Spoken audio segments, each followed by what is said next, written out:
My reality. That's what today's talk is about. Charles Mackenzie here. I'm going to talk to you about my reality today. Perhaps if you followed the campaign for justice for victims of Australia's deadliest medical scandal, contaminated blood, you might have seen me talking before, because not too many people over the last 30 years have wanted to come forward and talk about this subject matter, I can assure you. And I've been the one crazy enough to take that role. And crazy is the right word, because I've been called crazy every day of my life, basically. People might say, well, that's because you're crazy. No, it's because when I was a kid, I started asking questions about blood, about the blood supply. And that's because I became aware of a kid with a bleeding disorder called haemophilia. And that kid went to my school, and that kid became infected with HIV and developed AIDS in the 1980s. And that caught my attention. And what really caught my attention about that was how badly that kid was treated. Oh, that caught my attention.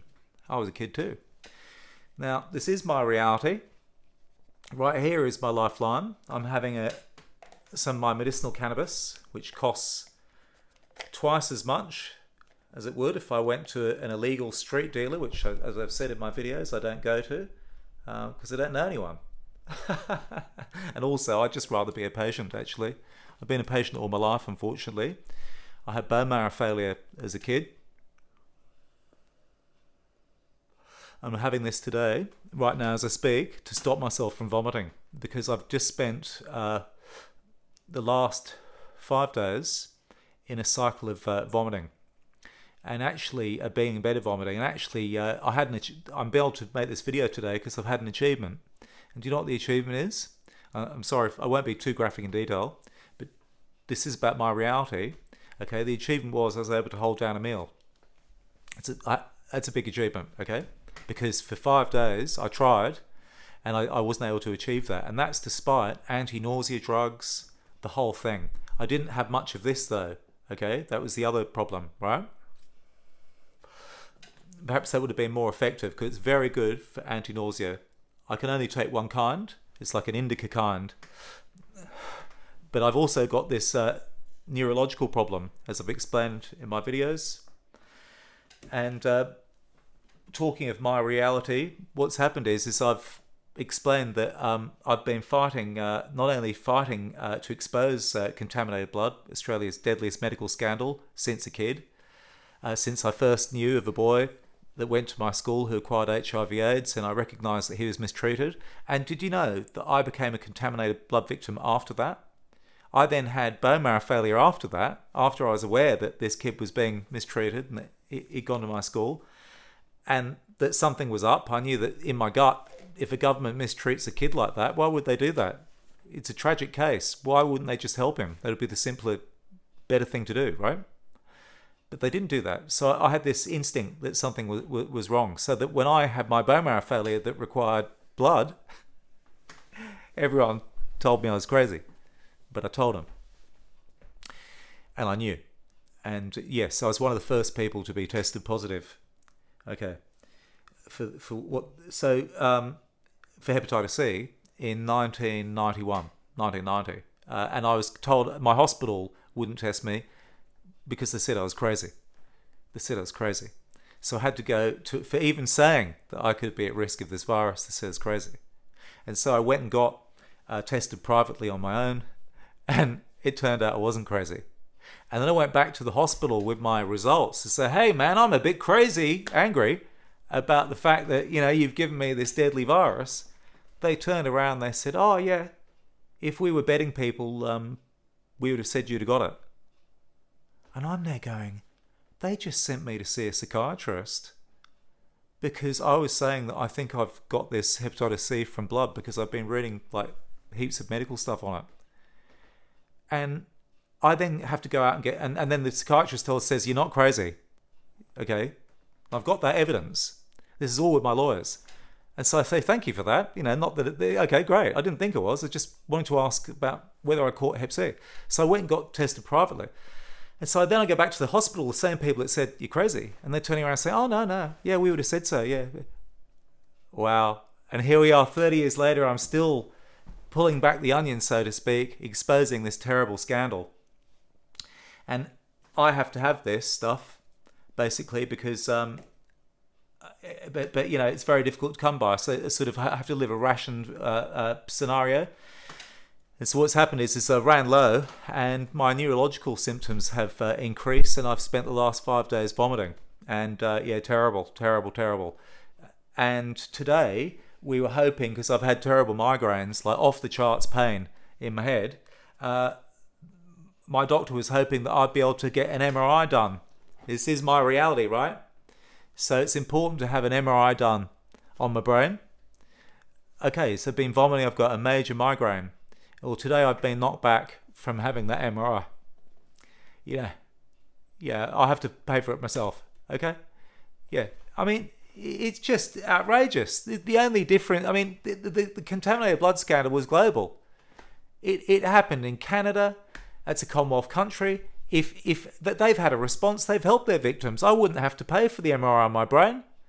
They would cover it because they'd understand that I've been a contaminated blood victim, and so what's happening is like an evolution. The obvious, that everyone knows this is what was going to happen. Okay, this is what happens with this disease, and yet I've got to fund it. Okay, all right, but it shouldn't, because apparently it should be covered. It should have been covered. So this is why this is my reality. Okay, so what that means is, and the other thing too is, I need to see neurologists. Again, in the public system, they can't see me till next year, and even trying to go on the private system, I'll save up, which I'm going to do, but guess what? They can't see me till well into next year either. And now I can't get an MRI, I will save up, I'll have to pay for it privately. This is my reality.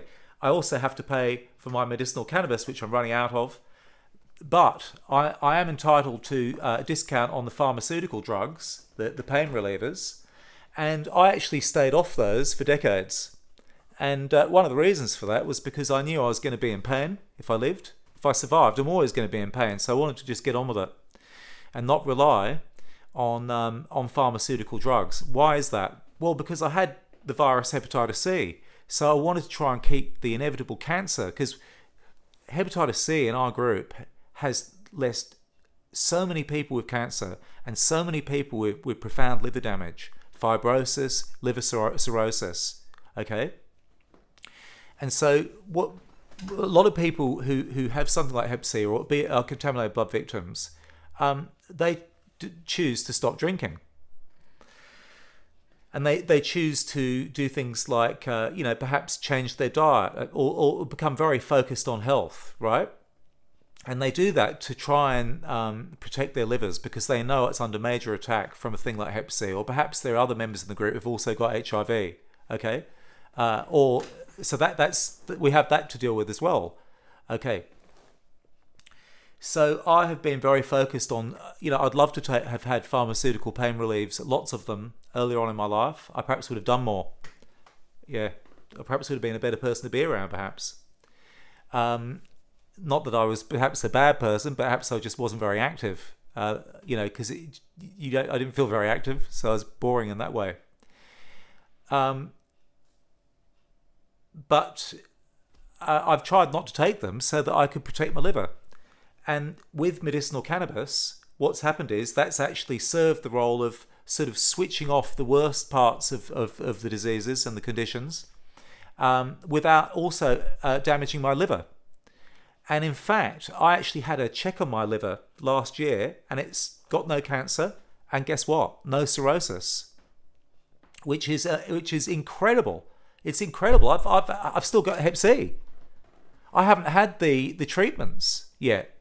And yet so many people on a group had the treatments and still got cirrhosis. Now, I'm not saying that's because I did anything better or different or anything like that. I'm just saying it's where it is. Perhaps I get cirrhosis very soon. I don't know. Whatever the case may be, or cancer, it could just happen any moment. But what has happened is I've had it go and attack me neurologically. That has happened. And so I could actually have, apparently, I have to face facts. I could actually have some big problems here. I could actually lose my memory. I can actually lose my life. I can have a stroke, all that kind of thing. So this is my reality. Now, I haven't really, I don't like sacrificing my rights to privacy at all. In fact, I've had some horrible messages that have been sent to me. I talk about my health. I've had people say, don't talk about your symptoms. And I've explained that I've been asked to by other members of the group because they're saying that, perhaps I'm too bubbly, perhaps people don't realise how awful this is. And also because other contaminated blood victims don't want to come forward. I would love them to share their stories. And we've had people, if you look at our Instagram and our YouTube channel, Infected Blood Australia, or if you look at infectedbloodaustralia.com, our website, you'll see I've had other people, whoever will tell their stories. If they're comfortable, we'll share them. Truly, I'd like to actually be retired from all of this. I really would, and I have to, obviously now on physical grounds. But my reality is that as a result of the cover-up, no one knows about Australia's deadliest medical scandal.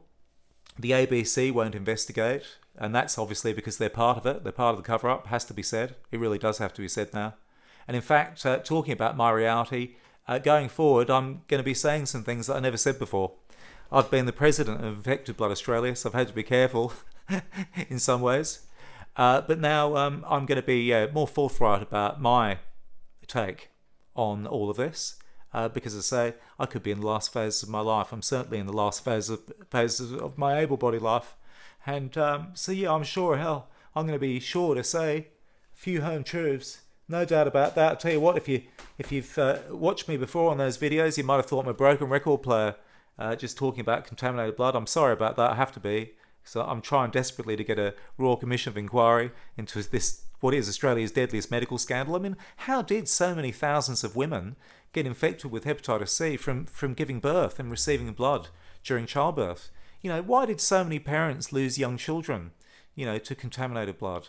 Children that perhaps had accidents and received blood, they would have lived had that blood not been contaminated. Or children with the bleeding disorder haemophilia who wouldn't have died if they hadn't had these treatments. These were treatments that they didn't need, and yet it gave them these deadly viruses. We've got to have justice. And that, as I say, can be supported.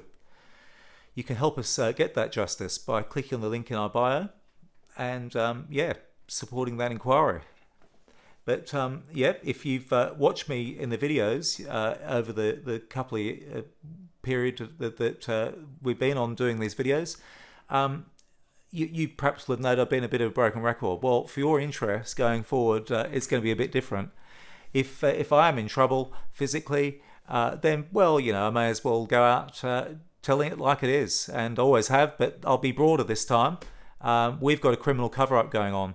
The reason that I can't get MRIs on my brain, even though I have migraines 24 hours a day and don't sleep and vomit without intervention of anti-nausea drugs or cannabis, and we've got no help for so many others in our group, is because of this criminal cover-up. So please help us. Because remember, if we were British victims, there'd be help. If we were Canadian, there'd be help. But it's because we're Australian and because of the ongoing cover-up by the Australian government that we're not helped and we're denied services, okay? So please back us and please back that inquiry, and look out for more of my reality videos coming out where I'll be very forthright. Don't you worry about that. And thank you for your support. Thank you.